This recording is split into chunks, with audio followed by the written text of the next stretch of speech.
must be an idiot putting up with all the damn foolish school politics. And with students who make me feel like I'm interrupting their MTV time, shoving literature down their throats. I do all this, and I still have to scrounge to provide a little something special for my own son. You know, if you're interested, we do have a full-time position open for an associate editor. Me, an editor? Well... Yeah, with your eye for quality writing and your knowledge of literature, who better than you? And the starting salary isn't too bad either, $52,000. Well, thank you. I'm very flattered, but my job is here. I'm a teacher. I'm an educator. $52,000. John, I'm so glad you decided to join us. It's funny how things work out, isn't it? Yeah, 15 years ago, you were that serious little girl in pigtails in the 4th row, and now look at you. You are my boss. How about friend? Okay, friend. Yeah, that'll look better on the memos.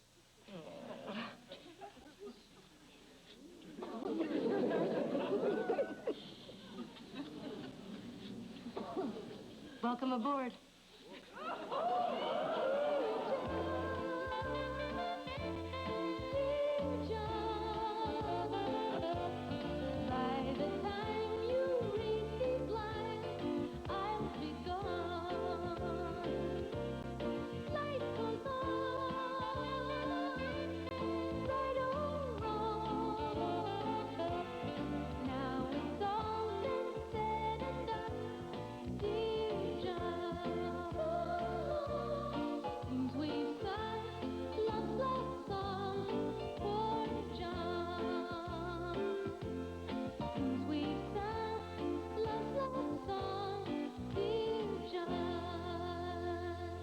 Filmed before a studio audience.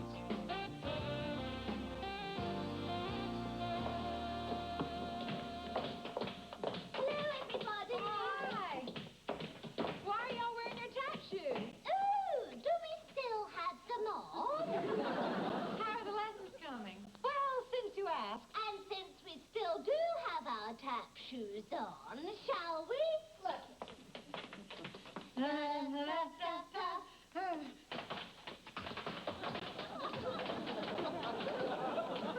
I thought it was shuffle, hop, shuffle. I thought it was hop, shuffle, hop, shuffle, hop, shuffle, hop. Sounds like 2 old rabbits playing cards. Rookies.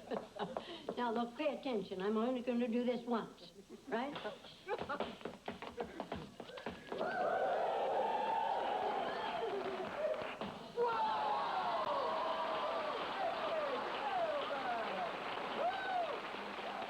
Why, Mrs. Philbert, did you used to dance professionally? Oh, yes, but I gave it up when the snake died.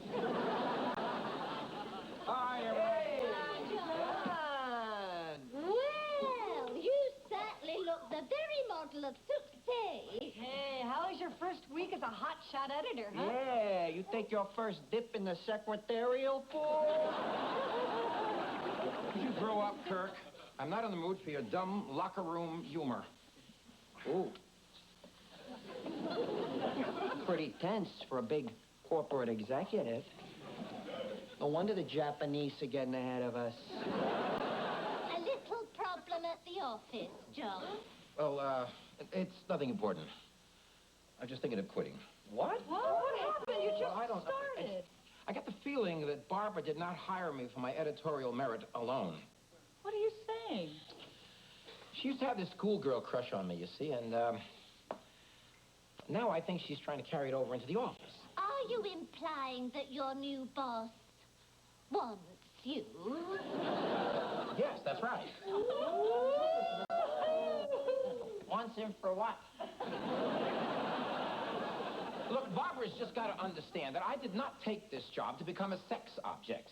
I am not a bimbo. Sorry, John, it's just that I'm having trouble picturing you as the office floozy. Well, I am. What kind of a support group is this? If you tell somebody your problems and they laugh at you. I didn't laugh at you, John. Thank you, Ralph. Because I didn't know what you were talking about. Look, for your information, this is what happened. On the first day of the job, she gives me this very passionate kiss. That suggested that she wanted a lot more. Fortunately for me, she had to go to Toronto. Oh, yeah, that makes sense. One kiss from you, she has to leave the country. John, if this is bothering you so much, why don't you just sit down and have a talk with Barbara when she gets back? Yeah, thank you, Louise. That's exactly what I'm going to do.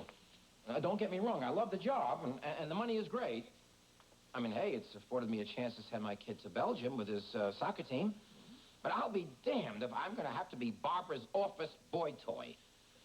I will. I'm going to have a talk with her, and if she doesn't understand that, then I'll just have to quit. Well, I can sympathize with you, John. Sexual harassment can be just awful. When I worked at Williams, Carlton, Daniels, and Burke, hardly a day went by that I didn't have to fight off advances. From whom? Williams, Carlton, Daniels, and Burke. And although police stories are always very popular, your submission does not meet our needs at this time. But thank you very much for submitting your novel, Good Cop, Bad Cop, the story of the two-headed detective. Yes, come in. With best wishes, signed John Lacey, Associate Editor. Oh, excuse, please. I'm having mail for you. Well, how you doing? Mladen, right? You know my name. And we only meet one time. You have very good remembering. No, memory. Oh, memory, yeah. So many new words, new names. Sometimes I feel so stupid, Mr. Lacey. Oh, Lacey, yeah. Nah, don't be embarrassed. I used to have trouble remembering names myself. Till I learned this little memory trick. Now, look, you want to remember my name, right? Okay, just picture me doing this. Tying my shoelaces. Laces. Lacey.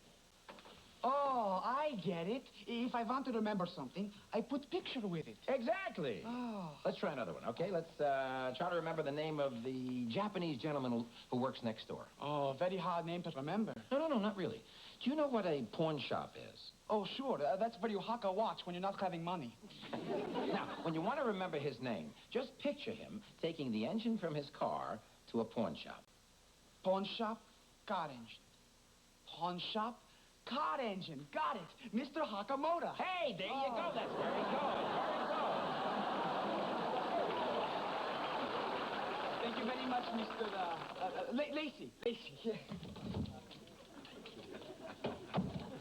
Oh, that's all right, honey. I don't need an appointment. Hey, there's my pal. Whoa, John. Look at this setup. Kirk, what are you doing here? I brought you an office warming present. Oh. Well, what is it? It's a paperweight. Oh, well, thank you. Yeah, but not just any paperweight, John. Check it out. That is a piece of the Berlin Wall. Kirk, this is plaster. Of course it is. It's a piece of Irving Berlin's wall. I grabbed it just before the place went condo. Right. John, I also wanted to talk to you about publishing my autobiography. Your autobiography? Yeah, that is the story of my life. I know what an autobiography is, Kirk. Good. Then I've come to the right place. Every publisher in this town is begging me for that, John. But I've decided to give you the first shot. That is the untold exploits of one honest, humble champion of democracy. Kirk Morris, A Life.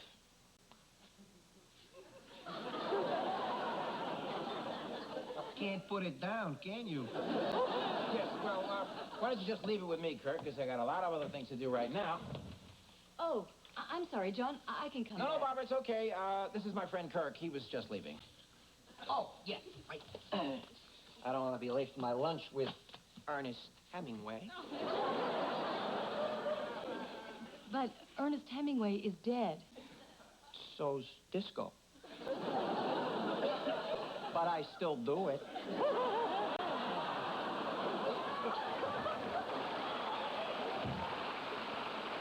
Listen, I'm really glad you're back, Barbara. Did you miss me? Oh, yeah. But we have to talk. No, really, we have to talk. All right, darling. Darling? Listen, Barbara. Boy, was I right about you. On the plane, I read a few of your critiques. I found them to be incisive and piercing with a good sense of the market. And, by the way, the president of the company agrees with me. Well, he really does, huh? Mm-hmm. Sure does. Have you ever heard of Philip Whalen? Philip Whalen. The guy who wrote Moonlight in Malta. It's been on the bestseller list for the last 65 weeks. Yes, I think I've heard of him. Well, we've just signed him. And guess who's going to be editing his new book? You're kidding. Me? Congratulations, John. Oh, now what was it you wanted to tell me? Oh. What I wanted to tell you was, God, I love this job.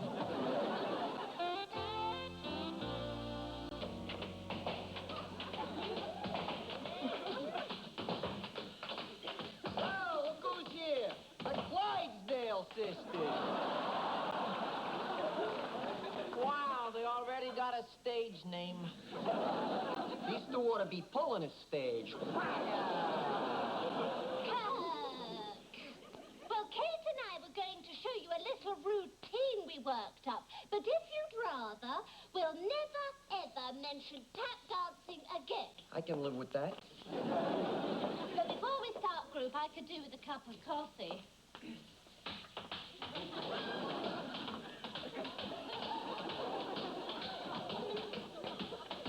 Oh, dear, we're out of sugar.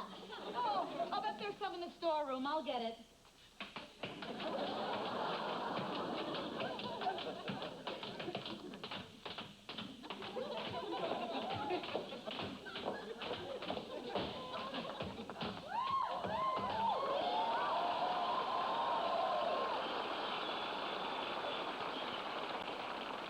So, Ralph, did you ever see that movie, They Shoot Horses, Don't They?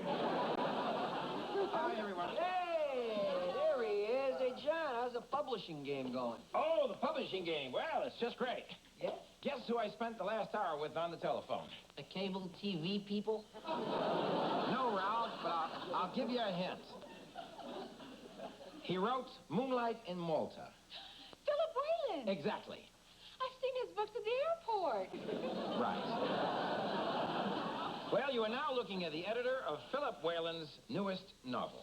Well, congratulations, John. That is exciting news. Yes, you must have straightened out your little problem with Barbara, Problem? What problem? Then it's resolved. How did Barbara react when you told her you refused to be the office bimbo? Well, actually, I didn't tell her. All right, John, I am proud of you. Can we take this to mean that you and your boss are doing a little after-hours corporate merging? No, we are not, Kirk, and I really resent that. Besides, Barbara and I are both single, and if we should decide to start seeing each other socially, what's wrong with that? He's bonging her.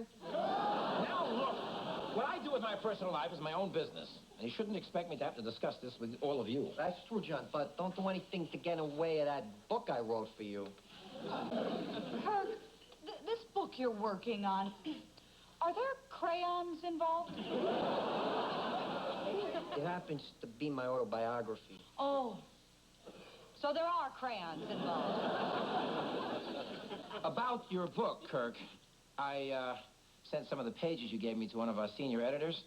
He said it was a gripping, riveting, larger-than-life story that was a surefire bestseller. What did I tell you, John? Does that book describe an exciting life or what? Oh, he said it was an exciting life, all right. Unfortunately, Lech Walesa already lived it. Lech? Who? Walesa. It was almost word for word from his own life story. Kirk, don't you understand? Plagiarism is against the law. Plagiarism, huh? Yeah, okay. I hear you, John. Looks like I'm gonna have to find myself a good lawyer. Because I'm gonna sue that Polish rabble-rouser for every callback he's got. So, this is how I see Shakespeare's basic game plan. Macbeth is over here, with his men flanked out to his left, while Macduff is here, with his men lined up in the burning woods. What is it now, Meyer? Hey, Coach Sturman, don't you mean Burnham Woods? Burnham Woods, burning woods, potato, potato.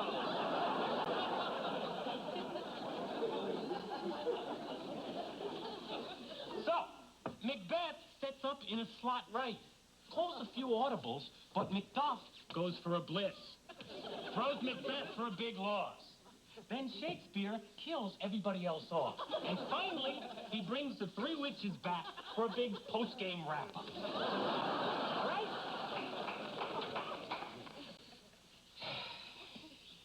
What is it, Debbie? You see what you started, Meyer?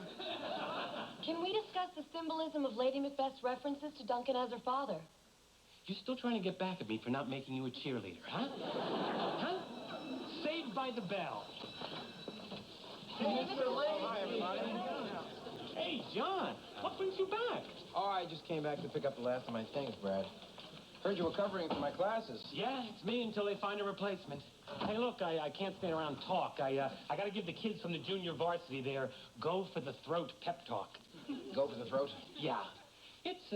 It's a lot of extra work, but I'm trying to instill the killer instinct in them when they're still young. And, oh, hey, that's what teaching's all about, isn't it? Hey, don't be a stranger, John. Right, Brad. See ya.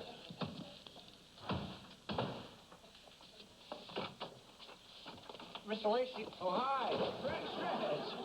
Stretch. Oh, Stretch. Hey, how are you doing in English? Oh, well, I'm getting a B.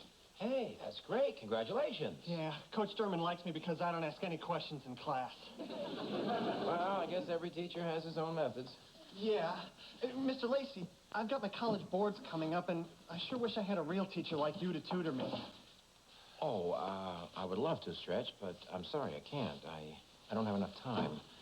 See, I got this new job. Oh, yeah. Sure. It's okay. Stretch, it's just that I'm not a teacher anymore. I understand, Mr. Lacey.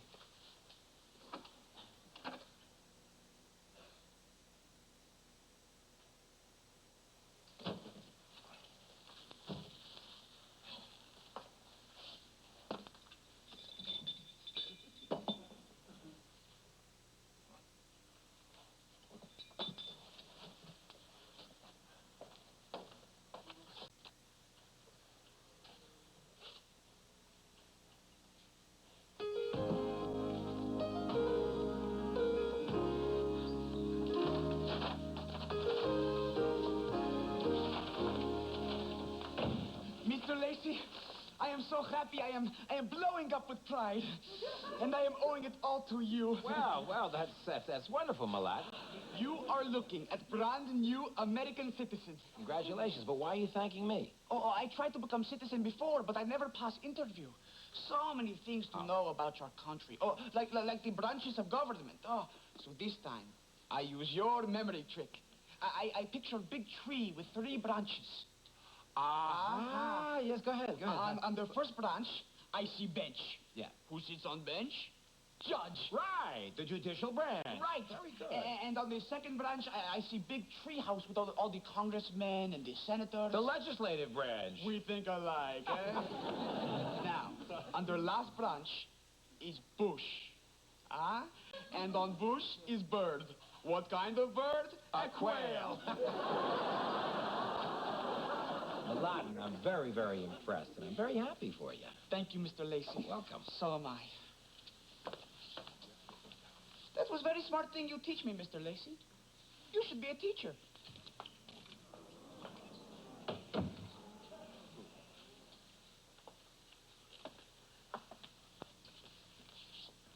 Should be a teacher. Funny kid, huh? John, guess what? I have got some great news. I just got a phone call from Philip Whalen. He saw your notes on his manuscripts, and he loved them. He said from now on, he would like you to help him with all of his books. Really? Uh-huh. He wants you almost as much as I do. Hey, what's the matter? You should be the happiest guy in the world right now. You should be dancing on the desk. Yeah, I know. I guess I should, but, This guy keeps looking over my shoulder and telling me I'm in the wrong room. What are you trying to tell me? You don't want to go back to teaching, do you? I guess I do. Like it or not, it's where I belong. You see, Barbara, I'm a teacher. And although I'll be going back to longer hours and a lot less money, it's what I gotta do. This may be hard to understand, but there's nothing like that moment when you look into a student's eyes and you see that he's got it. See, I miss that. I need that. Well, if you really want to know, I do understand. I remember seeing your passion for teaching when I was one of your students. Guess it's what attracted me to you in the first place. Well, I guess I'm not working for you anymore. No, I guess you're not. Well, now that we settled that, how about dinner at my place? You're not just kissing up to your ex-boss, are you? You bet I am. Boy, America is great country. They sure treat workers good here. Mr. Lacey. That's right, it's me. I suppose you're all wondering why I'm back teaching again and not in the publishing business anymore. Well, suffice it to say, I miss working with you kids. $5 says you got canned. Oh, speaking of work, Bobby, we're going to start this morning with Charles Dickens. Now, tonight, you're all going to be expected to read the first 2 chapters of Oliver Twist. What? And get this. You're going to have a quiz tomorrow. Oh, wow. Thanks, Bobby. Thanks a lot. We want the coach. We want the coach. We want the coach. We want the coach. Yes, sir. I will give this up for the world. We want the coach. Next, it's an all-new Quantum Leap. And Friday night's getting nasty on NBC with the series premiere of Nasty Boys. Then James Buster Douglas took the iron out of Mike Tyson. But is he tough enough to step into the ring with Hulk Hogan and Macho King Randy Savage on the main event? A nasty night that kicks off with Baywatch Friday.